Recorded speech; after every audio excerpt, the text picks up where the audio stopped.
Waalaikumsalam warahmatullahi wabarakatuh. Bagaimana kabarnya Pak Ihsan? Alhamdulillah baik Pak Heru. Alhamdulillah. Pak Heru gimana? Alhamdulillah saya pun baik Pak Ihsan. Alhamdulillah ya baik selalu ya. Alhamdulillah. Sebelumnya mohon maaf, mohon izin meminta waktunya sebentar Bapak. Saya izin mewawancarai Pak Ihsan karena ini merupakan juga tugas guru penggerak. Sebelumnya saya perkenalkan kembali, nama saya Heru Hermawan, merupakan CGP calon guru penggerak angkatan 9 di Kabupaten Sukabumi ini. Di hari ini izin mewawancarai Bapak berkenaan tugas modul 3.1 tentang keputusan pimpinan berdasarkan kebajikan. Nah, berkaitan dengan itu tentunya Pak Ihsan selaku kepala sekolah di SMP sudah lebih dari 5 tahun Pak ya, di SMP Muhammad Rahman ini 7 tahunan Pak ya. Alhamdulillah. Alhamdulillah. 7-8 tahunan. Cukup banyak tentunya pengalaman-pengalaman, kemudian juga wawasan yang utamanya ini berkaitan dengan pengambilan keputusan-keputusan Pak Ihsan berkaitan dengan permasalahan yang dihadapi di lingkungan SMP itu sendiri Pak Ihsan. Mohon izin ada 8 pertanyaan tentunya. Boleh Pak Heru? Ya. Dengan senang hati. Yang pertama, selama Bapak menjabat di pimpinan kepala sekolah di SMP Ar-Rahman, bagaimana cara mengidentifikasi permasalahan-permasalahan, khususnya kasus-kasus yang mengkategorikan dilema etika dan rujukan moral. Tentunya kita tahu dilema etika itu berkenaan dengan kasus yang benar versus benar, kemudian kalau yang rujukan moral itu benar versus salah. Kira-kira seperti apa Pak cara mengidentifikasi? Baik, terima kasih Pak Heru ya. Kembali pada makna dasar dari dilema etik itu sendiri bahwa sebagai seorang pemimpin kita harus cermat menganalisa mana hal-hal yang termasuk dalam kategori positif dan benar, mana hal-hal yang termasuk dalam kategori yang tidak benar. Ketika ada sesuatu yang harus kita putuskan berkenaan dengan mana yang harus kita pilih dari dua hal yang sama-sama benar, disitulah kita harus cermat dan bijaksana dalam mempertimbangkan semua aspek yang akan kita putuskan tentunya. Beda dengan rujukan moral ya, kalau rujukan moral itu sudah jelas ada etik dan peraturannya manakala sebuah kebenaran dihadapkan dengan hal-hal yang salah. Di lingkungan Ar-Rahman sendiri, di SMP Unggulan Ar-Rahman ini terkadang juga masih terjadi hal-hal yang mengarah kepada arah rujukan moral tersebut gitu. Tapi ya sebagai pimpinan tentunya kita harus bijaksana dan harus bisa menganalisis apa masalah-masalah yang masuk dalam kategori dilema etik, benar versus benar ya, mana yang termasuk kategori rujukan moral, benar versus salah. Seperti itu Pak Ibu. Baik, terima kasih Pak. Untuk pertanyaan selanjutnya, tadi berkaitan dengan dilema etik Pak. Ada langkah-langkah atau prosedur yang sering Bapak jalankan untuk menjadi bahan pertimbangan gitu, sebelum memutuskan suatu permasalahan, terutama ini yang berkaitan dengan dilema etik. Ya, di kita sendiri, di Ar-Rahman sendiri ada tim etik namanya Pak Heru ya, dan itu sangat membantu sekali dalam kepala sekolah khususnya dalam mengambil keputusan-keputusan yang berhubungan dengan kebingungan-kebingungan yang harus diambil gitu. Seorang guru misalnya mengajar di dua tempat karena alasan sertifikasinya tidak tercukupi jam. Apakah kita harus komitmen dengan peraturan internal kita, dia tidak boleh menyabang, ataukah dia harus mencukupi kebutuhan jam mengajarnya? Itu termasuk bagian dari dilema etik yang harus kita putuskan secara hati-hati, secara bijaksana sebagai kepala sekolah. Seperti itu Pak. Baik. Tadi berkaitan dengan pengambilan keputusan, ada pertimbangan-pertimbangan tertentu nggak Pak yang menjadi bahan dasar sebelum memutuskan suatu permasalahan gitu, sebelum Bapak sebagai pimpinan memberikan suatu keputusan gitu? Baik, pertimbangan-pertimbangan tentu kita lakukan Pak Heru ya, proses-proses pertimbangan dalam langkah memutuskan sesuatu itu dari mulai menganalisis permasalahannya, kemudian mengklarifikasi sebuah masalah, mengidentifikasi sejauh mana permasalahan itu harus dilakukan secara baik, diputuskan juga secara baik.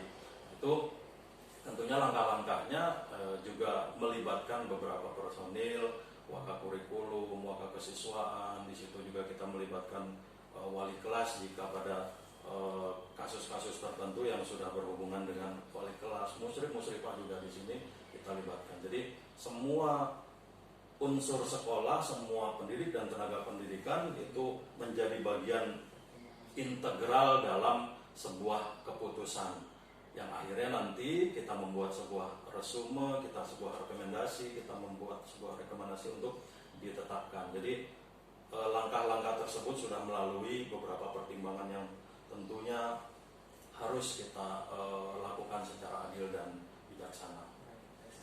Nah, berikutnya sebelum membuat keputusan itu tentunya ada tantangan-tantangan tersendiri Pak ya. Tantangan-tantangan apa yang sering Bapak hadapi ketika mendapati beberapa kasus seperti itu Pak? Tantangannya sebetulnya pada tantangan psikis ya, hati nurani Pak Iri ya. Manakala benar versus benar itu kan kita dalam agama juga, mana yang akan kita ambil itu adalah yang paling terbaik di antara pilihan-pilihan gitu. Nah, di dalam kasus-kasus dilema etik juga tantangannya yang paling berat adalah tantangan moral. Bagaimana kita melihat sisi positif yang paling menonjol dari permasalahan-permasalahan yang harus kita pilih. Disitulah kita harus bisa sedikit mengeliminir hal-hal yang mungkin punya nilai yang agak rendah dibanding yang harus kita pilih ini. Di situ yang tantangan terberatnya sebetulnya. Lebih ke ini kita ya, Ya, perasaan moral. Iya, Gitu. baik. Ya.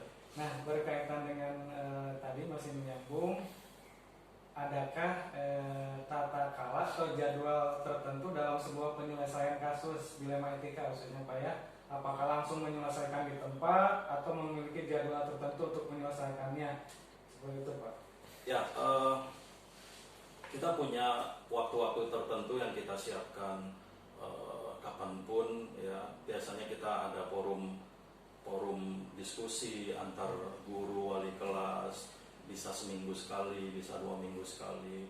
Jadi tata kelolanya seperti itu, ada waktu khusus dan ada pertemuan-pertemuan dengan agenda khusus untuk membahas bukan hanya permasalahan yang menyangkut kepada guru atau tenaga pendidik, tapi juga permasalahan yang utamanya kepada siswa, karena pembelajaran kita ya harus student learning center ya Pak Heru ya, pembelajaran yang berpihak kepada siswa.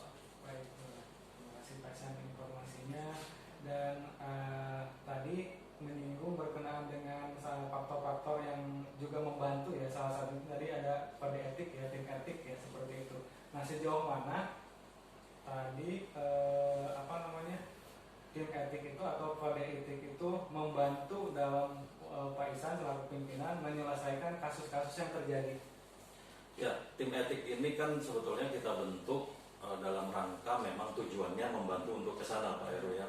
Jadi tim etik ini bekerja sesuai dengan jadwal dan sesuai dengan urutan-urutan masalah yang muncul dan ada di sekolah kita tentunya gitu. Jadi bekerja tim etik ini sesuai dengan kebutuhan ya. Kebutuhannya mungkin bulan ini masalah yang perlu kita selesaikan apa, kita bahas sama-sama, sehingga keberadaan tim etik ini sendiri sudah menjadi bagian dari solusi yang harus dirangkul atau yang harus betul-betul didaya gunakan oleh kepala sekolah dalam rangka menentukan kebijakan-kebijakan bagi permasalahan dilema etik ini Pak. Baik, jadi cukup membantu Pak ya. Berikutnya, sering ada refleksi nggak Pak setelah sebagai Bapak sebagai pimpinan memutuskan suatu hal misalnya dari beberapa kasus itu, apakah ada refleksi setelah mengambil keputusan tersebut? Ya, refleksi tentu menjadi bagian dari perencanaan, ya, refleksi, tindak lanjut, seberapa besar dampak dari keputusan kita. Kita kemarin menghadapi masalah A, kita memberikan kebijakan seperti ini, contohkan seperti itu. Kemudian kita refleksi efektivitas dari keputusan yang kita lakukan itu, kita evaluasi dan kita tindak lanjut. Untuk apa? Untuk kasus-kasus yang mungkin hampir sama atau mungkin ada sedikit-sedikit yang berbeda tapi mempunyai esensi yang sama, bisa kita jadikan dasar pedoman untuk melangkah ya, dan mengambil keputusan. Baik, Bapak. Terima kasih nih dari awal sampai ini menuju akhir cukup luar biasa. Ya, banyak hal yang dapat saya ambil pelajarannya, tentunya mudah-mudahan ke depan ketika saya menjadi pemimpin pembelajar maupun pemimpin manajerial bisa mendapatkan ilmu dari yang Pak Ihsan tadi sampaikan. Ini pertanyaan terakhir, Pak ya. Ya, boleh. Dari semua hal yang disampaikan tadi Bapak, pembelajaran apa nih kira-kira yang dapat dipetik dari pengalaman Bapak saat khususnya mengambil keputusan dilema etika? Ya, pembelajarannya yang pertama tentunya kolaborasi antar lini ya, antar semua lingkup dari PTK ini harus dilibatkan, Pak ya. Jadi tidak bisa seorang pemimpin itu hanya mengandalkan kebijaksanaan, keputusan sendiri, mengambil langkah, lantas menetapkan, itu tidak bisa. Pemimpin harus menjadi corong bagi aspirasi-aspirasi yang dipimpinnya. Bahkan jika aspirasi-aspirasi itu dari siswa atau dari lingkungan-lingkungan non pendidik ya, atau di lingkungan tenaga kependidikan juga harus kita rangkul sebagai acuan kita dalam mengambil keputusan gitu. Itu yang sangat menonjol tentunya, Pak. Baik, terima kasih Pak Ihsan. Dari tadi cukup tertarik ya saya dengan apa yang disampaikan oleh Pak Ihsan. Mudah-mudahan ini menjadi ilmu untuk kita semua di wawancara kali ini, dan saya doakan juga mudah-mudahan Pak Ihsan sehat selalu. Amin. Kemudian Sama-sama, Pak Heru. ya, lingkungan SMP Unggulan Ar-Rahman yang dipimpin juga senantiasa terus berkembang lebih baik dari sebelumnya, dan berkah untuk semua tentunya Pak Ihsan ya. Terima kasih Pak Heru, terima kasih. Ya. Semoga sukses selalu. Amin. Terima kasih Pak Ihsan. Assalamualaikum warahmatullahi wabarakatuh. Waalaikumsalam.